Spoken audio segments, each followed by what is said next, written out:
I said, oh, yeah, Lordy, Lordy, Lordy, Miss Claudia. Michael Ray Newman here. How you guys doing? Well, I'll give you guys a second to jump in and catch up. That's right, it's Wednesday night.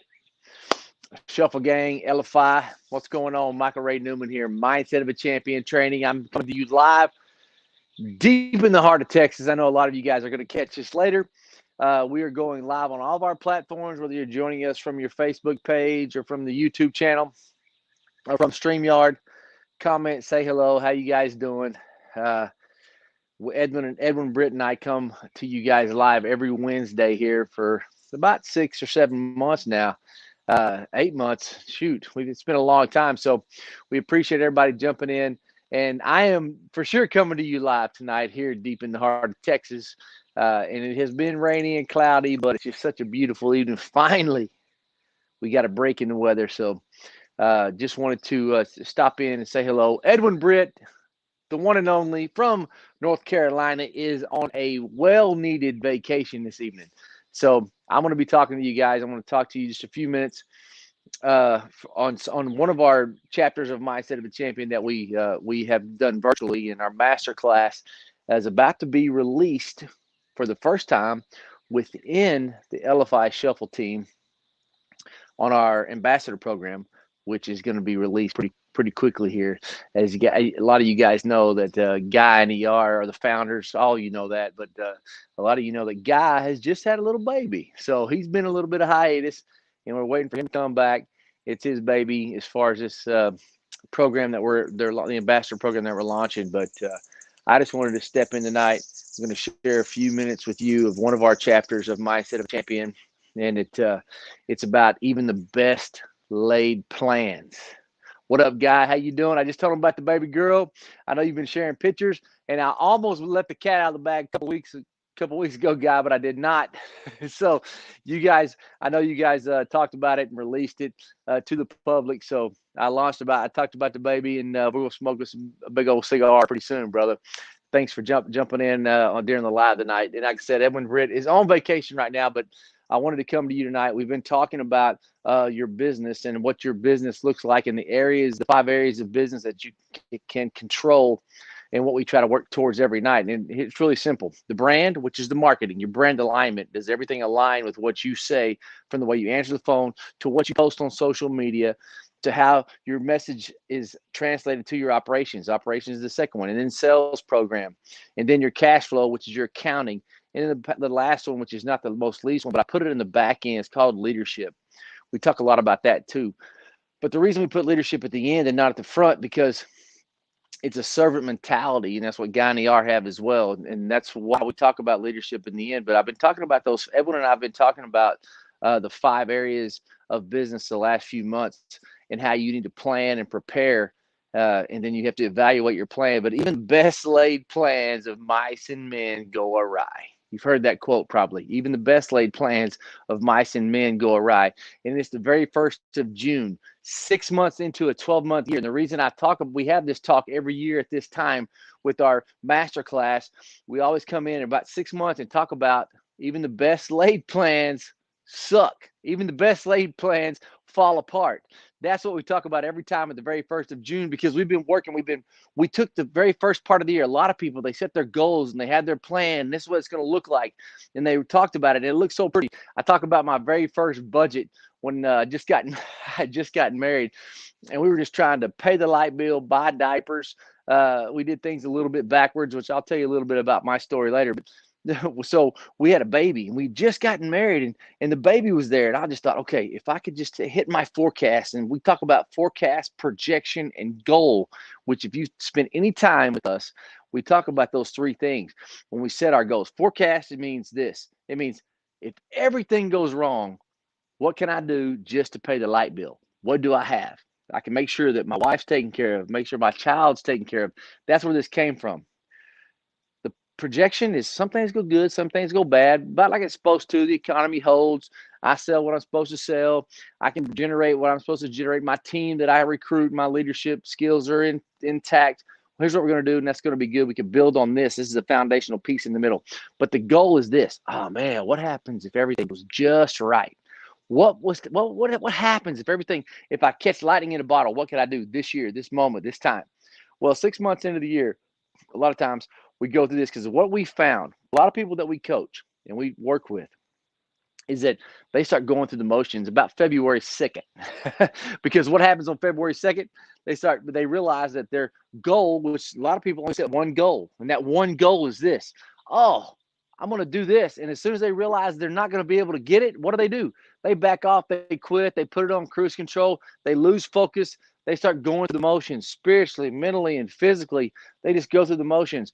Your financial piece goes through the motions, which impacts your business, which impacts your family.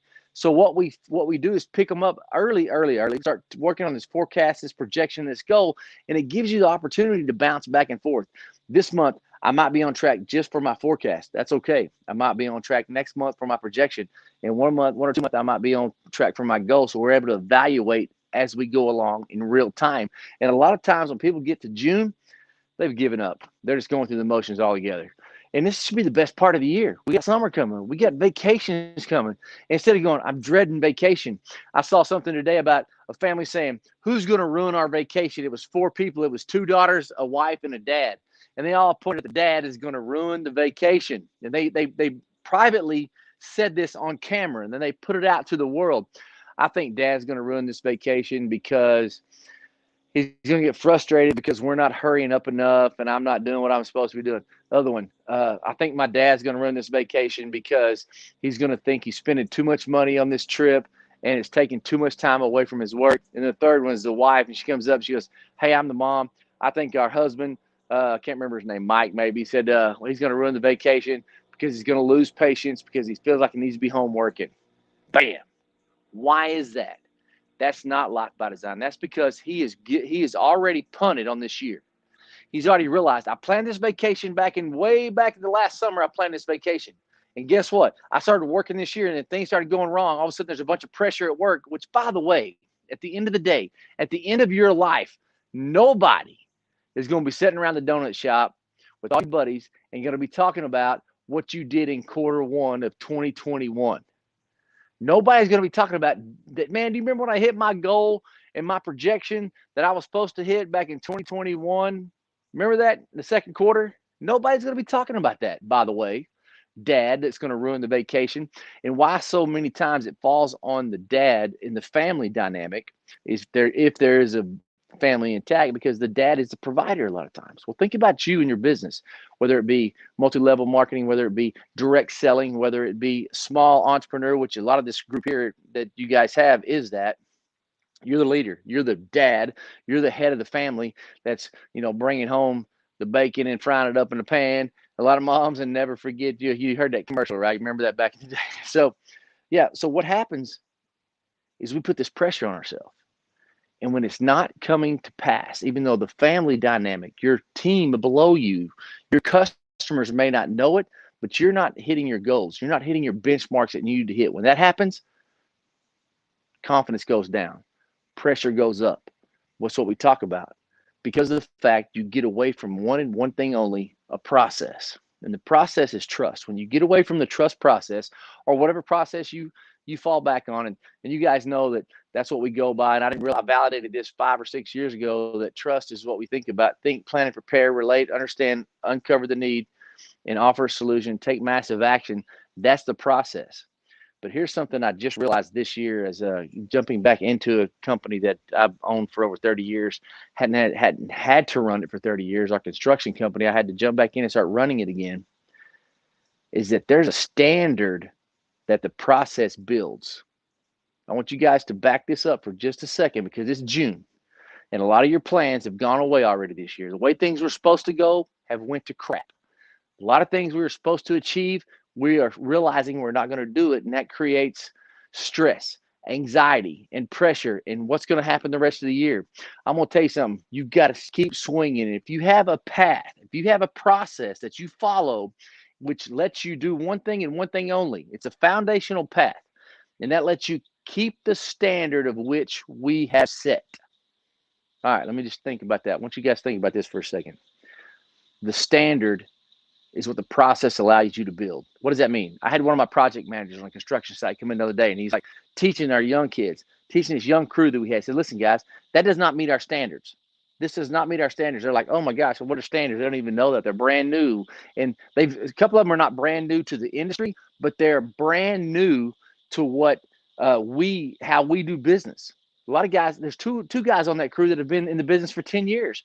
They've never had a process put in front of them. The trust process is something that we use in construction. We use in our car dealership. We use in Edge Global Training. That's what we do. It's what we teach. I use it in everything that we do. Everything I do with my family and everything else is the trust process. We lay out a process, and a process is not manipulative. It lets everybody know involved, this is what we're going to go by to solve this problem, to create this issue, to set this goal, to achieve the life that we want to design for ourselves, because we're not just going to leave a legacy, we're going to live a legacy. So let me just tell you about this and back all this big picture up, and I want you to shrink it down to this. It's a process, and a process creates one thing, and it allows you to have a standard. What's a standard? We haven't talked about this. A standard is how we perform on a day in and day out basis. My family has a standard we live up to, and it's called the Newman name, period. That's all I'm going to give you. I'm not giving you a dime, but I'm going to give you this standard we live up to.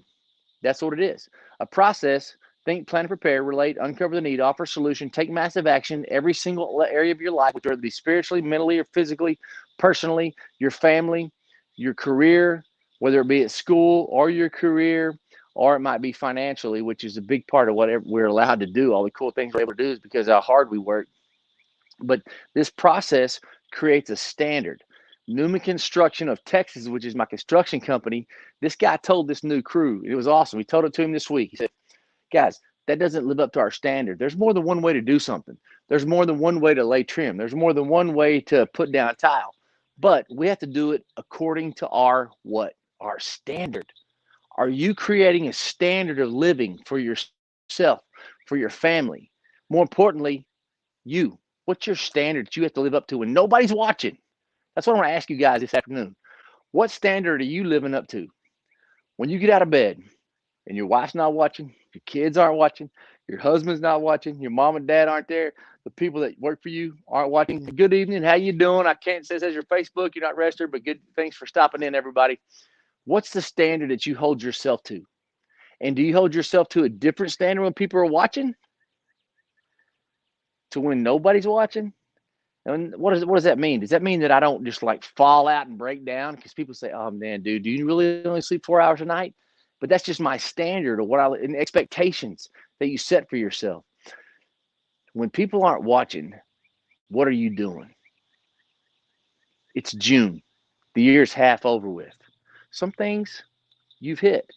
And when we talk about forecast, projection, and goal, we go through 7 areas. And it's the wheel of life: spiritually, mentally, physically, personally, family, career, and then the money, right? Money's not everything. Now, it's reasonably close to oxygen, I'll promise you, but I've had money and I've had money. It's just better to have it. But when you work towards these things, a lot of times we get June right now, and you got this, it's supposed to be the best time of the year. Kids are out of school, you're going on these vacations. But a lot of times, as a leader of a family or a leader of a business, we know we're supposed to be passing out these great things because we plan this big trip, we plan this big conference. These things are supposed to be happening for us. Us as leaders have this anxiety, we have this pressure because we're not performing to the standards of which we set for ourselves at the beginning of the year, because you don't live day by day by day by those 7 areas I just talked about. Now, I'm talking about a whole bunch of stuff, but I'm kind of throwing up on you tonight. I'm doing it on purpose because if you have not been keeping up with Mindset of a Champion, the training we're doing every week in, week out, we train for, that we train for and that we teach, you need to get involved, because this will change your life if you let it.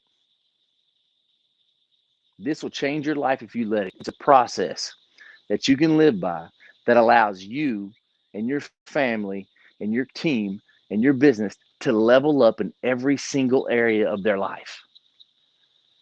Tonight, it's not all about teaching. It's a lot about perspective. I want you to take a step back this evening. I want you to go, before you go to bed tonight, what's your standard? What standard do you set for yourself? What standard do you set for your kids? What standard do you set for your family? What standard do you set for your business and your team? Now, is that standard, does the standard you hold your people to, does it match your standard? When nobody's looking, what are you doing? It's time to look in the mirror for a minute tonight, guys. I want you to look in the mirror. What could you have done to make that conversation go better? What could you have done to make the first half of this year go better? What times do you catch yourself putting your foot off the gas because the stress is so powerful? Why? Because the reason that happens is because we're not leaning in. We're not leaning into the process. A lot of times you guys really don't have one. And this is me. Believe me, I've been there. I'm the biggest failure you've ever met in your whole entire life, but I just don't quit. And what I found is that I did not educate myself. I didn't read enough. I didn't ask enough questions. I didn't pull on enough shirt tails for people that are above me to where I wanted to be, because I want to promise you this: you are the average. You are the average of the 5 people you hang out with. Think about that for a second. Who am I hanging out with? Who do I need to distance from? And a lot of time it's family. I know it's tough, but you've got to put yourself in a better position. And that's a whole different conversation when you come to that. But a lot of times in June 1st of the year, we realize that we're not going to hit our goals for the year. That's why you got to step back. You got to reset. You got to restructure. You got to refocus on things. You got to relaunch yourself on a day-to-day basis until you build that momentum up to start winning again. So tonight, there's a lot of you going through a bunch of stuff right now. A lot of you realizing that you're letting yourself down. More important, you're letting other people down, and you're being told that you are this, and you're told that you're not good enough. And all these people that are told that, and the most important person that's telling you you're not good enough is you. How many times do you wake up in the middle of the night and you have this anxiety, you have this stress, you're like, oh man, I haven't performed like I need to perform. I do it right now. But you start running on a path. It's like going 100 miles an hour for the first time in a car. When you drove 100 miles an hour for the first time, was that a freak out situation? Was that a pucker factor? You were using that brake you did if you're in the passenger seat. But when you start driving and you control the wheel and you get a hold of it and you go 80 or 90 or 100 miles an hour for the first time, it's freaking crazy. But when you start doing it over and over again, what happens? You get used to it. That's right. You get used to driving that fast.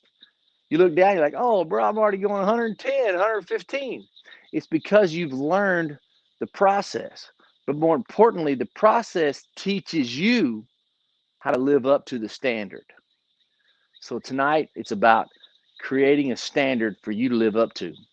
And if you set this standard for yourself, whether you put it on the mirror, your rearview mirror, your car, put it in your mirror in your house, and you create this mantra that you preach to yourself, that I'm good enough, I can do this. Don't listen to all the negative self-talk.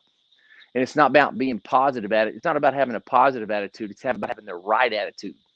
It's about pouring into yourself, because I know what it's like. I know what it's like for your wife to hand you divorce papers and take 2 of your kids away from you. I know what it's like to build this crazy good life for yourself and have 2 homes foreclosed on. I know what it's like to have to park your truck over at the Piggly Wiggly grocery store so the repo guy doesn't get it. And he finds it. I've lost everything multiple times in my life.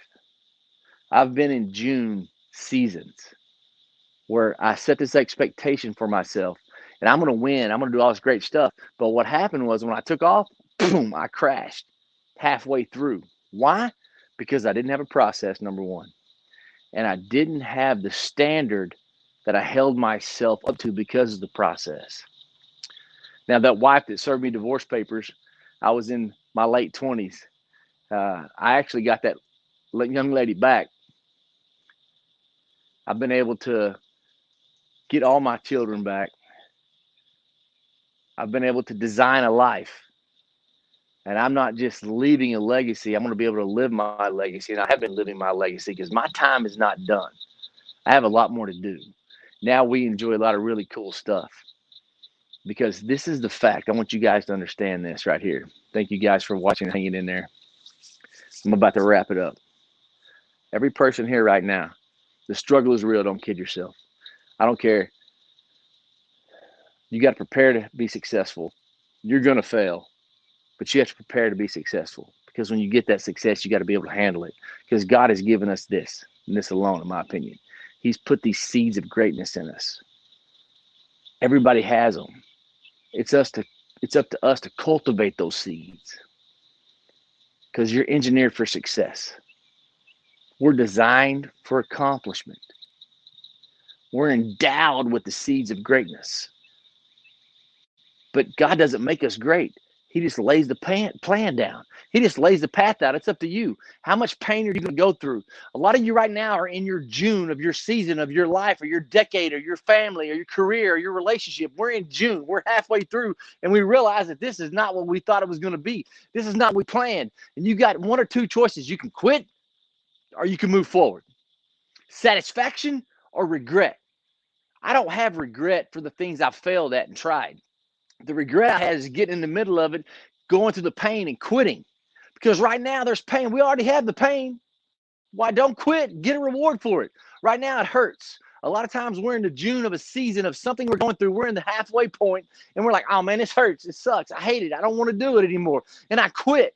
And then what's going to happen a year from now, 5 years from now, 6 months from now, whatever's relative to the term of what you're going through right now, what's going to happen late at night when you wake up and just 3 o'clock in the morning, you're just going to wake up and you're going to be thinking about this. You're going to be thinking about the pain that you were going through back in the day. The pain that you were going through when something you were trying to achieve. The pain that you were going through with a relationship that you really wanted to work. And all of a sudden, it's going to be something you walked away from. Man, that was painful. And I left. You're going to wake up in the middle of the night and going, this is what's going to happen. This is the regret. This is the regret that I have of, what if I would have finished that? What if I would have pushed through that pain?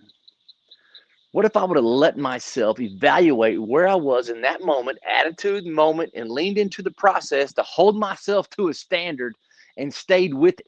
What would have happened? What would my life look like? What would that relationship look like? Because I want to tell you something right now. My wife did serve me divorce papers. She took my kids and left. And I want to tell you, I have married to that same woman now 30 plus years. Okay? But there was a time in my life, and I know this isn't true. This is going to hit home right here, guys, that the thought of another man tucking my kids into bed kept me coming back. I couldn't handle that. So I told myself, at the time, I didn't have a process. I didn't have a standard. I was like just trying to survive. But I told myself this, I am going to stay there. I will sleep on the couch. I'm going to go 100%. I'm not going to say, hey, it's 50-50. I'm only coming 50-50, woman. I'm here. You come the rest of the 50. I said, I'm going 100. She's not going to have it. She's going to keep kicking me out. She's going to keep rejecting because of all the failures I had in the past. It wasn't her fault. Every bit of the reason that she served me with divorce papers was my fault. It was failed businesses is what it was. It was being successful and then taking that money away and losing it because I was trying to go bigger without a process, without a standard that I held myself up to. That's why she left. So I told myself I was going to go as far as I could see. And then when I get there, I'm going to go further, even though she wasn't seeing it. That right there slowly built that relationship back. And through the pain, I developed a process. And the family came together and lived to a standard. And from that pain, if I would have quit, and I wonder about this right now. People go through divorces all the time, and I wonder 20 years later when they're watching their children walk across the graduation stage, what would have happened if I'd have pushed through just a little bit longer? What would happen if I would have given a little bit more? Success, significance is on the other side of the greatest pain that you'll have. So we're in June. You might be in June of your life. We don't know. We have 86,400 seconds in every single day. And every morning, for right now, it resets. And you get to do it again. But I promise you, from the things I've seen in my short life, that can be taken away from you in a snap of a finger, in a blink of an eye. So I just want everyone to know tonight, thank y'all for joining. And you're in June, lean into a process. I know it's painful. I know it's hurt. I want you guys to push through that pain and then see what's on the other side. Reach out to us personally because Guy and ER have developed this community that's able to lean into you guys. It's going to be able to provide with the ambassador program and the other things that we have coming. It's just getting started. You guys have a community that you can lean into. Some of the things that we're bringing to the table, that all of these guys collectively that they're bringing to the table is very powerful. I'm excited about being a part of it. I want you guys to go out and have a fantastic evening. Kiss your family. Tell them you love them. Tell them it's June. The vacations this year are going to be fantastic. Fake it till you make it sometimes because that's what you got to do. But number one, play hard. Number two, have fun. And number three, no matter what, you guys make it count. Call us if you need us. Look forward to seeing you guys next week. Michael Ray Newman here.